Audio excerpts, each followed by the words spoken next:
ভালোবাসা কি সবসময় কাছে থাকলেই হয়, নাকি দূরত্বেই জন্ম নেয় সবচেয়ে গভীর প্রেম? এই গল্পটা শফিকের। শফিক খুব সাধারণ এক ছেলে। তার স্বপ্নগুলো ছিল সাধারণ, শান্ত একটা জীবন আর পাশে একজন আপন মানুষ। কলেজের লাইব্রেরিতে প্রথম দেখা হয়েছিল রিমির সঙ্গে। বইয়ের তাকের ফাঁক দিয়ে হঠাৎ চোখে চোখ। সেই এক মুহূর্তেই শফিক বুঝে গিয়েছিল এই মেয়েটা আলাদা। রিমি ছিল চুপচাপ, হাসিটা ছিল নরম। শফিক কথা বলতে সাহস পেত না, তবু প্রতিদিন লাইব্রেরিতে গিয়ে বসত, শুধু ওকে এক ঝলক দেখার জন্য। ধীরে ধীরে কথা শুরু হলো, পড়াশোনা, স্বপ্ন, জীবনের ভয়, সব কিছু ভাগাভাগি হতে লাগল। ভালোবাসা কোনো ঘোষণা দিয়ে আসেনি, এসেছে অভ্যাস হয়ে।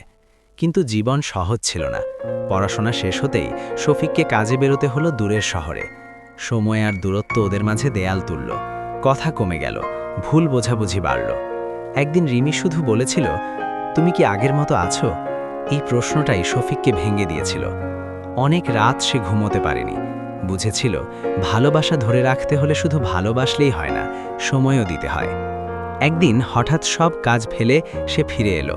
কোনো নাটক নয়, কোনো বড় কথা নয়, শুধু রিমির সামনে দাঁড়িয়ে বলল, আমি ভুল করেছি, কিন্তু তোমাকে হারাতে চাই না। রিমির চোখে জল ছিল, কিন্তু কণ্ঠে শান্তি। সে বলেছিল, ভালোবাসা মানে নিখুঁত হওয়া নয়, ফিরে আসতে জানা।